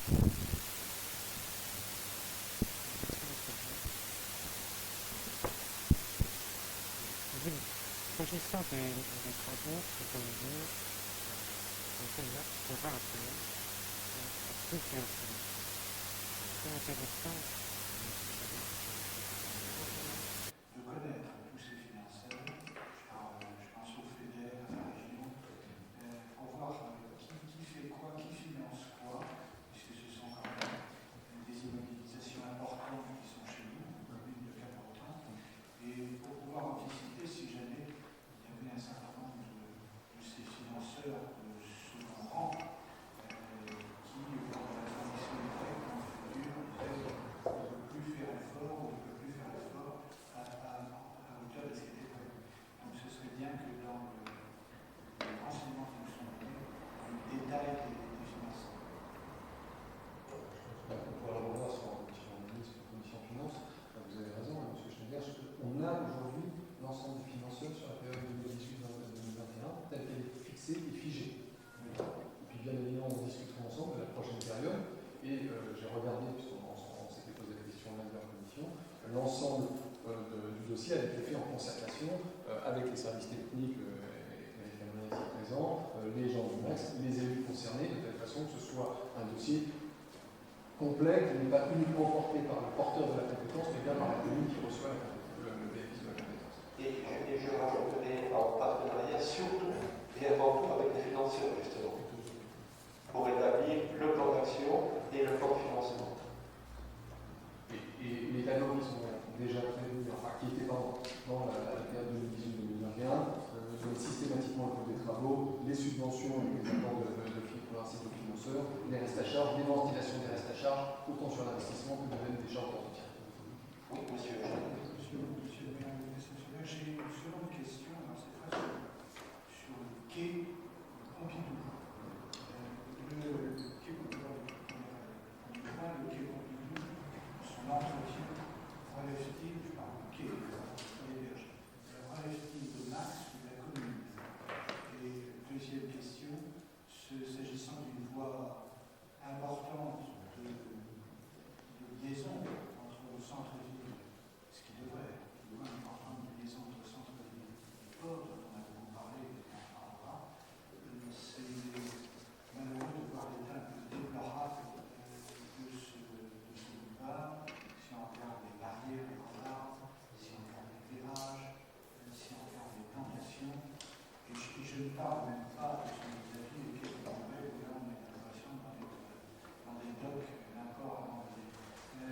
l'annexe 2, donc la partie quai du port, on parle de la rive gauche, d'accord? Plus le Boucaro, pour dire les choses simplement, Boucaro et le quai Pompidou, effectivement, vous avez vu donc qu'il est prévu un investissement sur le quai Pompidou de 7 millions d'euros. Ça figure dans le rapport. Voilà. Après, la temporalité, c'est autre chose. La communauté de communes est aujourd'hui engagée dans la consolidation du Mont Biasini. Ce sera plus de 4 millions d'euros. Les travaux s'achèvent avec les retards dus effectivement à la période de crise sanitaire, donc pas forcément facile à gérer avec les entreprises, mais on y arrive. Et donc après la seconde phase, effectivement, c'est, et je partage votre propos, je rajouterai même une notion de sécurité, s'agissant des piétons et des vélos, est que il est, comment dire, nous l'avions inscrit d'ailleurs dans notre programme, mais je crois qu'il est absolument nécessaire et le plus rapidement possible, en considérant quand même les sommes qui sont en jeu, effectivement de réaménager totalement cette avenue, ce boulevard. Pour des raisons d'abord de sécurité, pour des raisons aussi liées à la configuration de la ville, parce que ce qui nous manque aujourd'hui, c'est une vraie liaison ville-port-front de mer qui soit sécurisée, qui soit agréable, qui soit décroutée et qui laisse, je dirais, la nature reprendre un petit peu ses droits. Donc voilà, reverdir cette avenue, donc c'est un beau projet que nous avons à mettre en œuvre, mais évidemment, nous ne pourrons le faire qu'avec la communauté, car rien ne peut se faire tant que les quais, ou tant que le quai ne sera pas consolidé. Voilà, donc on est dans cette perspective. Si Yves, tu veux rajouter quelque chose, tu peux dire. Je voulais juste effectivement, bien vu les 5 millions, mais quand vous parlez de réaménagement, on parle uniquement de réaménagement, on ne parle pas de consolidation ou de travaux sur les durées. Quand vous parlez de réaménagement, ce sera également les travaux qui s'y rapporteront, seront également couverts par les 5 millions. Combien est-ce que c'est en plus? Quand on parle là de 7 millions pour le quai, on ne parle que du quai. Que du quai. Non, on ne parle pas du réaménagement du boulevard. Donc c'est pour ça que je disais, évidemment, il faut le faire, c'est, je crois, un enjeu majeur pour Cabreton, mais en appréciant, au sens premier du terme, les enveloppes financières qu'il faut donc préparer. Et sur la partie, effectivement, aménagement ou réaménagement du boulevard, il faudra aussi qu'on calme le plan de financement. Et particulièrement, et toujours avec la communauté. Je crois que c'est intéressant. On a bien, on a déjà discuté, je pense que sur l'urbanisme, c'est pas l'axe fort de notre programme. Je rappelle que la vision est de dire que la municipalité a commencé par un train d'entrée qui était le centre-ville, les allées marées, et de poursuivre l'ensemble du cheminement agréable, que ce soit pour les Cabretonnais ou les touristes, par le quai Pompidou, par le Mobiliseni, par la Estacade jusqu'au Santocha, donc de vraiment faire une boucle complète. On est toujours sur ce programme-là, on en a discuté dans la commission urbanisme, Jean-Luc n'est pas là. Notre volonté, c'est pas simplement de faire des travaux ou de réparer effectivement le PRS, c'est aussi d'avoir la réflexion complète sur ce qu'on avait appelé nos mobilités douces, un espace agréable à vivre. Donc c'est-à-dire qu'il va falloir qu'on travaille, comme l'a dit Monsieur le maire, les aspects de sécurité, une meilleure cohabitation du piéton et du vélo, ou du skate, ou du vélo électrique, du skate électrique, parce qu'on voit que maintenant ça devient un petit peu dense, et de la voiture sur cette zone-là. Donc c'est tout ce projet-là qu'on va préparer, travailler, qui faisait partie, entre autres, des discussions qu'on a eues au dernier conseil sur les études, de regarder ensemble pendant la commission urbanisme si effectivement on peut avancer ou essayer d'avoir le calendrier le plus proche possible pour aménager cet espace-là et le coordonner avec les travaux des quais de telle façon qu'on puisse refaire tout le boulevard. Voilà. Monsieur Darieux. J'ai une question justement à M. Trézière qui parlait de délimitation.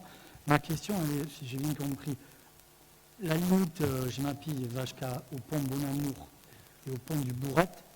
Au-delà, au niveau des pérés et des quais, je voulais savoir si c'était le syndicat mixte des rivières Côte-Sud qui en avait la gestion. Alors très franchement, je regarderai parce que j'ai vu qu'il y avait plusieurs sections. J'ai pas, pour l'instant, j'ai pris chaque section qui était transférée Au-delà de cette délibération, mais j'ai pas. Au-delà de quoi, monsieur Larieux? Pardon, J'ai parlé, j'ai regardé le plan très explicite. Au-delà du pont du Mourette et au-delà du pont Bon-Amour, je voulais savoir si c'était le syndicat mixte des rivières qui en avait la gestion au niveau des pérés et des quais. Non, on va jusqu'au pont Lajus. Après c'est le syndicat de rivière qui prend.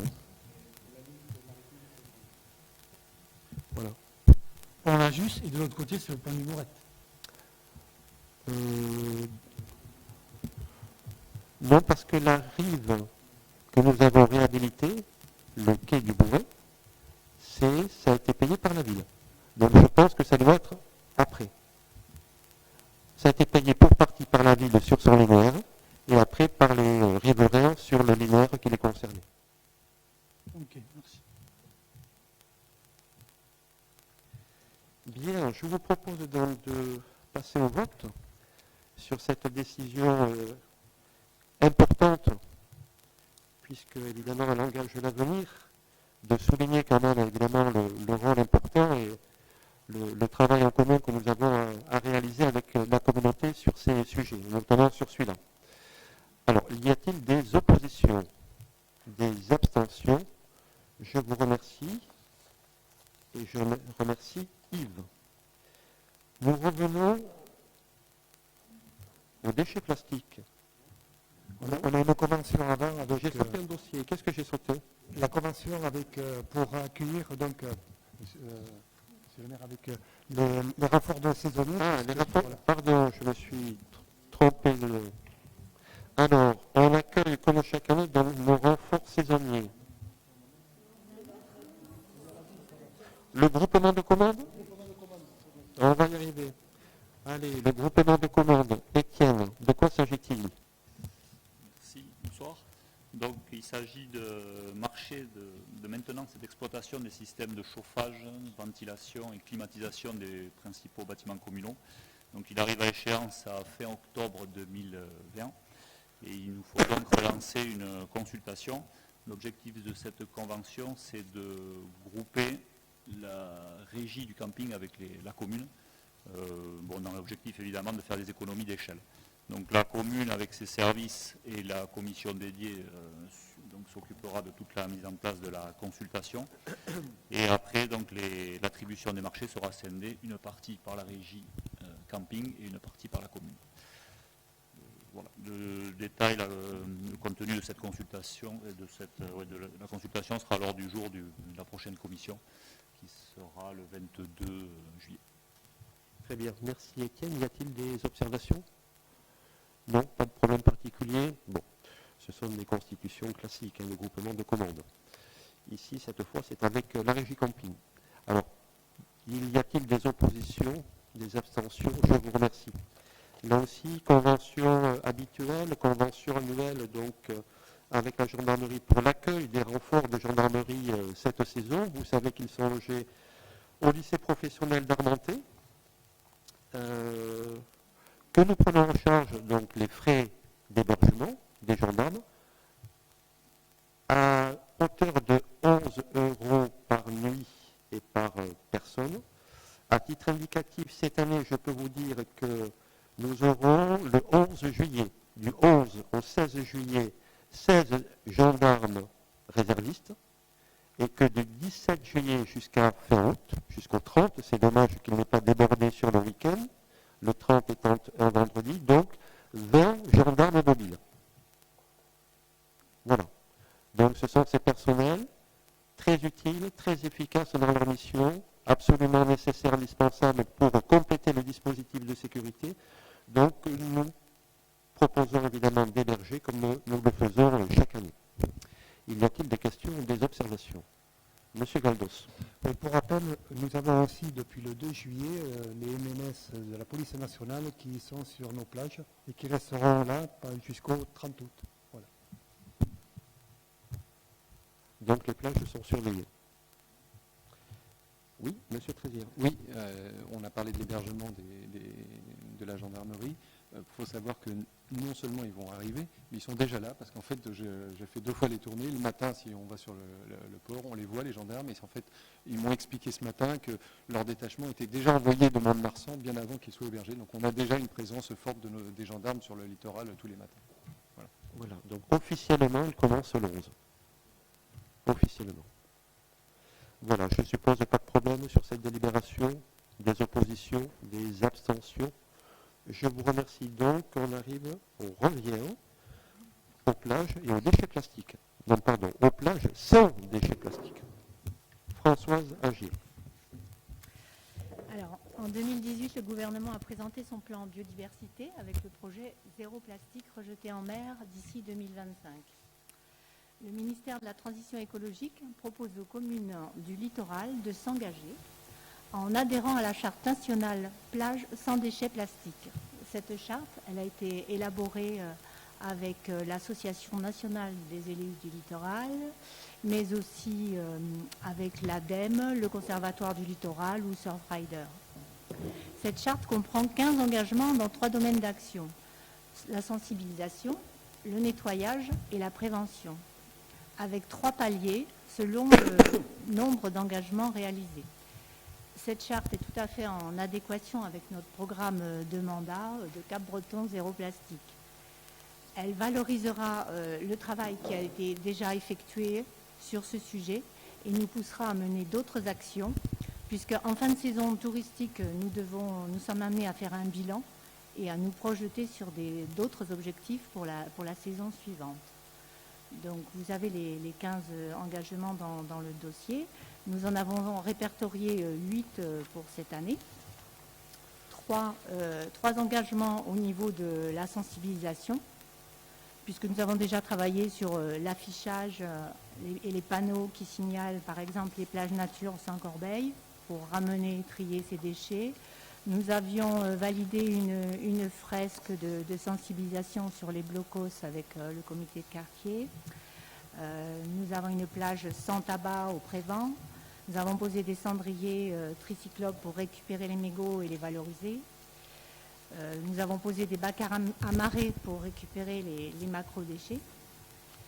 Et enfin, une sensibilisation des enfants aux bonnes pratiques est réalisée dans les conventions avec les assos ou dans les écoles. Ensuite, nous avons 3 engagements en prévention. Intégrer l'obligation du zéro plastique dans le cahier des charges des événements sur la plage. Nous avons choisi aussi de proposer des bars à eau dans les activités OMS par exemple, de promouvoir l'utilisation des matériaux durables, c'est ce qui a été fait dans le cahier des charges des cabanes de plage puisque le bois est utilisé. Ensuite, 2 engagements au chapitre ramassage, nettoyage et tri. Promouvoir ou organiser des événements citoyens pour le nettoyage des plages, ça on le fait régulièrement puisque le conseil départemental par exemple amène toutes les écoles. Nous aidons aussi les associations qui sont très demandeuses aussi en apportant donc le matériel pour récolter, les bennes à déchets notamment.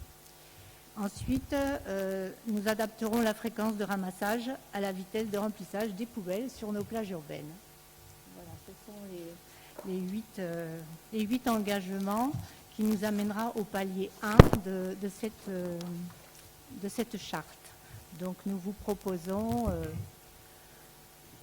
Monsieur le maire, de bien vouloir signer tous ensemble cette charte zéro déchet plastique. Bien, merci Françoise. Peut-être Louis Galdos, un complément? Oui, simplement, c'est pas pour faire un cocorico, mais actuellement, sur le Pays Basque, il y a Biarritz qui s'est engagé sur cette charte et Anglet est en cours. Et sur les Landes, nous sommes les seuls et les premiers à nous engager. J'espère que d'autres communes s'engageront sur cette charte qui, pour moi, est un gage de pérennité et puis avec tout le milieu aquatique, comme on peut le constater tous les jours avec nos engins qui viennent récolter tous nos déchets plastiques. Je pense qu'il faut faire prendre conscience à tout le monde où on est actuellement. Bien, merci. Alors, est-ce que vous avez des commentaires? Madame Lux. Oui, merci. Nous sommes évidemment très contents de pouvoir voir cette charte et cette volonté, puisque c'était également un projet que nous voulions porter et qui nous tient à cœur. Cette charte, c'est dommage, on ne l'a pas vue en commission, à la dernière commission. On en a rapidement parlé, mais on n'a pas, elle ne nous a pas été présentée dans le détail. Donc vous nous avez parlé un petit peu d'éléments et d'événements sur tous les engagements.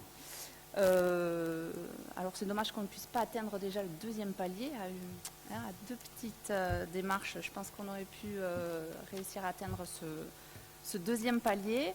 En ce qui nous concerne, est-ce que, donc vous avez commencé à parler d'indicateurs, est-ce que vous auriez des indicateurs chiffrés et des objectifs que vous êtes fixés afin de mettre en place et de pouvoir évaluer la pertinence des actions mises en place grâce à cette charte, parce que voilà, les chartes c'est bien, de pouvoir évaluer et ensuite réajuster si besoin, c'est bien. Voilà, merci. Monsieur Galdos. Oui, pardon, monsieur le maire. Pour le fait qu'on ne l'a pas présenté en commission, d'ailleurs on aurait pu le présenter dans deux commissions, la commission environnement ou la commission plage, on aurait pu faire un mixte des deux commissions, c'est que c'est suite à la crise de Covid que tout ça a été mis en place et nous a été donné par l'environnement, par le ministère de l'Environnement. Et donc on a voulu être présent et sur les critères que Françoise a présentés, ce sont des critères qu'on avait déjà et sur lesquels on n'avait pas besoin de travailler. Donc pour nous, c'était peut-être un petit palier, mais au moins c'est un palier. Et donc là-dedans, c'était réellement engagé, mais surtout on a engagé une action de sensibilisation qu'on a déjà fait.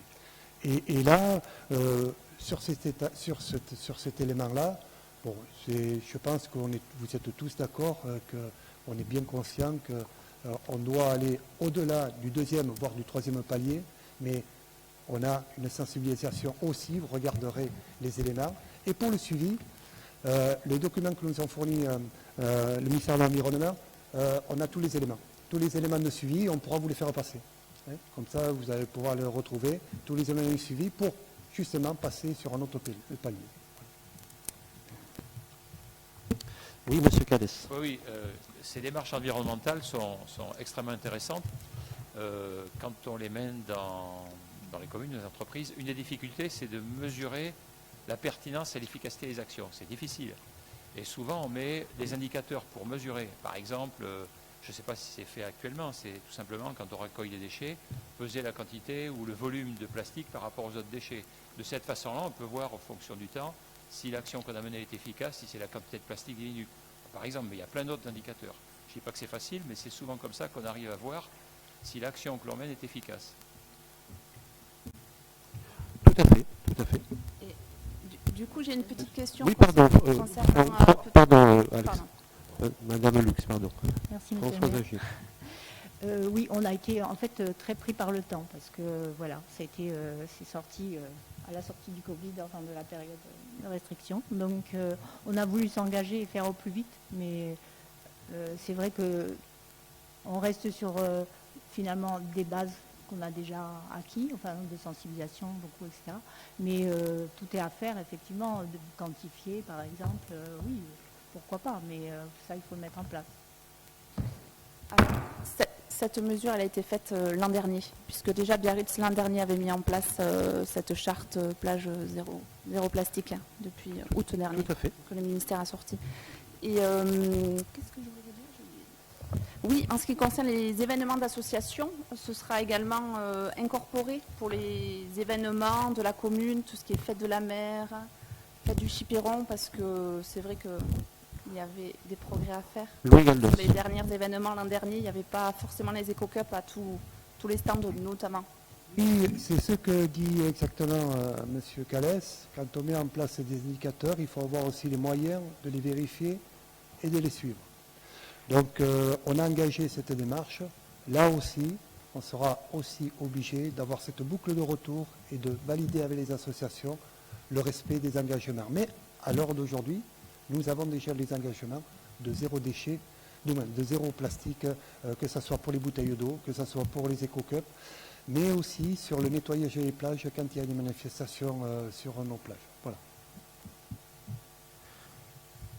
Voilà. Donc, oui, Françoise. Si je peux ajouter quelque chose, nous comptons sur vous pour avancer ensemble sur ce dossier. Bien. Moi, je trouve que c'est très bien déjà d'adhérer à la charte nationale. Et effectivement, après, les choses se font aussi dans le temps. Ce n'est qu'une première étape. Alors, sur ce dossier, y a-t-il des oppositions, des abstentions? Je vous remercie. Je crois que nous avons vu tous les points. Sur la décision prise, y a-t-il des commentaires ou des demandes de votre part? Pas de problème? Parfait. Alors, je voulais répondre donc, je crois, à une question qui a été posée, qui était donc relative à nouveau sur le traitement du collaborateur de cabinet, que je vous donne en répétant, je l'avais déjà donné au conseil précédent, en vous précisant que, vous savez, donc on a dit que tout ça a été encadré, était plafonné par rapport à des indices, pardon.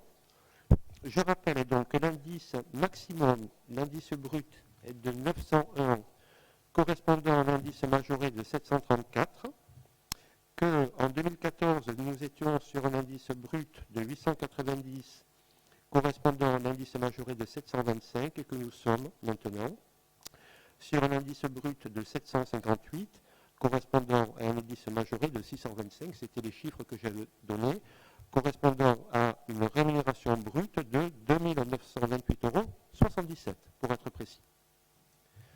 Je voulais en même temps, je ne crois pas qu'il y ait d'autres questions qui aient été posées. Je voulais en profiter. Alors, on vous a envoyé, je crois que c'était aux alentours de midi ou en début d'après-midi, je ne sais pas, les réponses aux questions qui avaient été posées au cours du conseil précédent, avec une chose qu'on a mis un petit peu en suspens parce que ça demande un travail, je dirais, plus conséquent, et notamment en lien avec la trésorerie, qui était celui de l'état du patrimoine et du bilan des cessions et des acquisitions. Les deux étant évidemment intimement liés. Donc on travaille là-dessus, et évidemment, dès qu'on aura calé tout ça, l'idée c'est d'aller même jusqu'en 2008, pour voir là, sur les cessions et les acquisitions, donc de vous transmettre ces éléments, comme on dit habituellement, dans les meilleurs délais, en sachant que la période estivale n'est jamais très propice à, effectivement, ce genre de travail.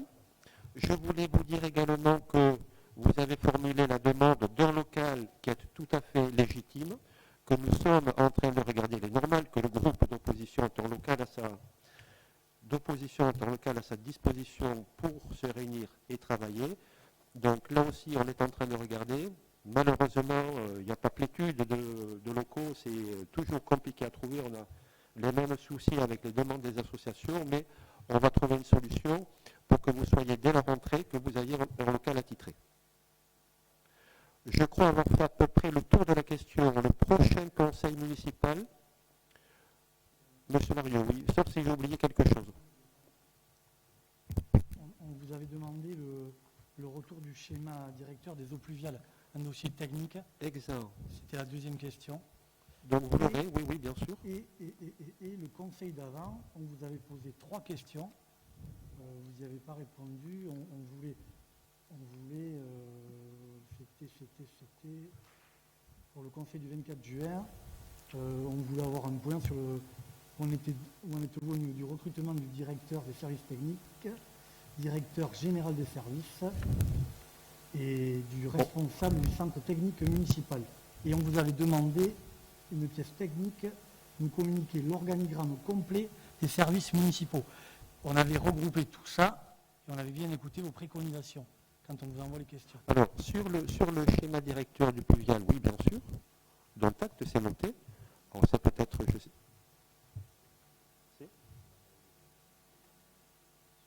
Les derniers en cours. Bon, on va, pas de souci, bien sûr. On va vous remettre le rapport complet qui traite donc du sujet. Sur l'organigramme aussi, bien sûr. Sur la question des recrutements, je dirais ce que j'ai dit la dernière fois, mais d'ailleurs on en a parlé, je crois, assez largement au cours de cette séance. Effectivement, des recrutements sont en cours et d'autres ne sont pas lancés. Donc vous me permettrez de nous en dire davantage aujourd'hui. Ce que je peux vous indiquer, c'est que le recrutement, ce qui est lancé, c'est le recrutement du directeur du CCS. Ça, c'est lancé.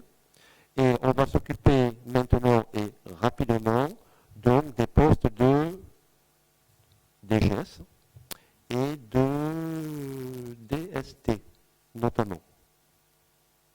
Et il est probable donc que nous passions par un cabinet pour ces postes-là. Monsieur Macoviac. Oui, donc merci de répondre à nos questions et je vois avec quelle précision vous travaillez celle de l'état du patrimoine vendu et ce qui reste à Cabreton. Ça prouve bien que c'était une question intéressante et importante que se posent par ailleurs, bien sûr, les Cabretonnais.